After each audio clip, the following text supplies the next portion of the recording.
pagi Pak Zubel dan selamat pagi teman-teman. Hari ini kelompok kami akan membahas tentang demokrasi material. Kelompok kami ini terdiri dari saya sendiri, Frederick, ada Felicia, Jocelyn, Spielberg, Kevin, dan juga Neo. Dan berikut adalah penjelasan kami tentang demokrasi material. Selamat menyaksikan. Demokrasi sendiri berasal dari bahasa Yunani yakni demos yang berarti rakyat dan kratos yang berarti pemerintahan. Demokrasi adalah bentuk pemerintahan di mana semua warga negaranya memiliki hak yang setara dalam pengambilan keputusan yang dapat mengubah hidup mereka. Demokrasi material adalah corak pemerintahan yang menjamin kemerdekaan dan persamaan. Misalnya, kemerdekaan dalam berpikir dan pengeluaran pendapat, kemerdekaan berapat dan berkumpul, serta kemerdekaan mengatur diri sendiri yang dilandasi corak pemerintahan. Demokrasi material merupakan jenis demokrasi yang berdasarkan prioritas atau titik perhatian. Demokrasi material memiliki pengertian yakni demokrasi yang terjadi pada negara sosialis komunis.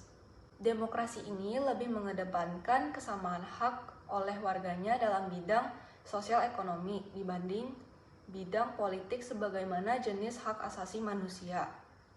Dalam hal ini, fokus demokrasi lebih ditekankan pada nilai material. Dalam demokrasi material, mungkin keberadaan lembaga perwakilan rakyat hanya sebagai simbol saja karena hanya mementingkan kepentingan negara saja dibandingkan kepentingan rakyat. Penganut jenis demokrasi ini ialah negara RRT atau Republik Rakyat Tiongkok, Kuba, dan Korea Utara.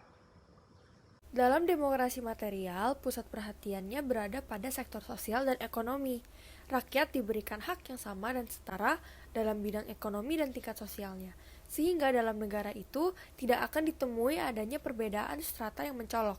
Misalnya, orang yang kaya sekali dan yang miskin sekali.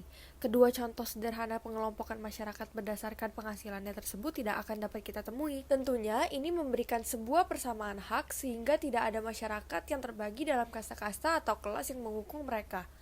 Negara penganut sistem ini melibatkan seluruh lapisan masyarakat pada semua kegiatan perekonomiannya. Sedangkan kegiatan politik lebih diatur sendiri oleh parlemen. Masyarakat akan fokus untuk memajukan ekonomi, sedangkan pemerintah berfokus menggenjot perekonomian. Ciri-ciri yang pertama yaitu pemerintah menguasai perekonomian negara. Sebagai negara komunis sosial, maka sudah pasti segala sumber produksi dan alat dikuasai penuh oleh pemerintah.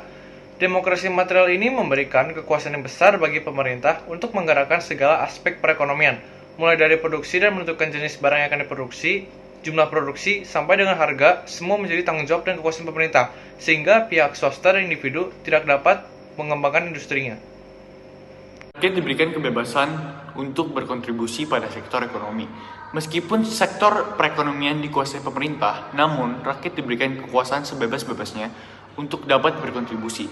Rata-rata tingkat pengangguran di negara penganut sistem ini cukup minim, mengingat banyak sekali pabrik milik pemerintah berskala besar yang kemudian membuka lowongan terbuka bagi masyarakatnya. Di negara penganut demokrasi material, Anda tidak perlu mengkhawatirkan mengenai pekerjaan dan penghasilan, karena pemerintah di sana memberikan kemudahan bagi setiap masyarakatnya dari jenjang pendidikan apapun untuk dapat memiliki penghasilan yang menggiurkan. Selanjutnya yaitu peran rakyat dibatasi dalam bidang politik. Kontribusi rakyat di bidang politik sangat dibatasi. Dalam hal ini, setiap kebijakan yang diambil oleh pemerintah tidak harus melalui pendapat rakyat, karena memang pemerintahlah yang mengatur seluruh aspek penyelenggaraan negara, mulai dari aspek politik, sosial, ekonomi, pendidikan, hingga kebudayaan.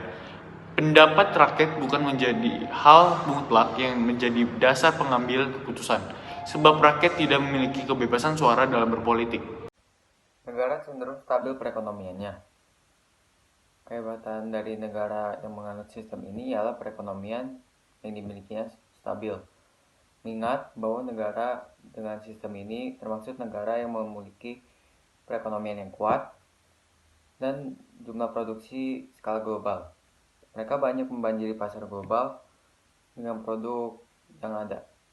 Sebut saja barang-barang dari Cina yang memiliki barang yang media tapi harga yang ekonomis.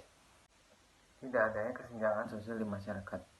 Masyarakat cenderung memiliki penghasilan dan taraf yang sama, sebab mereka banyak bekerja pada sektor yang sama, sehingga sulit membedakan mana masyarakat yang kaya sekali dan yang miskin sekali. Para penduduknya cenderung memiliki tingkatan sosial dan ekonomi yang setara, tanpa ada yang mendominasi dan terdiskriminasi karena pendapatan dan tingkat perekonomiannya.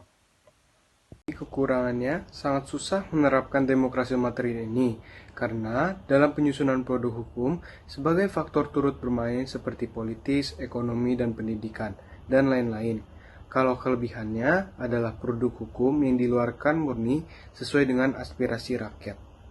Sekian video dari kami mengenai materi demokrasi material. Semoga video ini dapat bermanfaat untuk kalian semua. Terima kasih.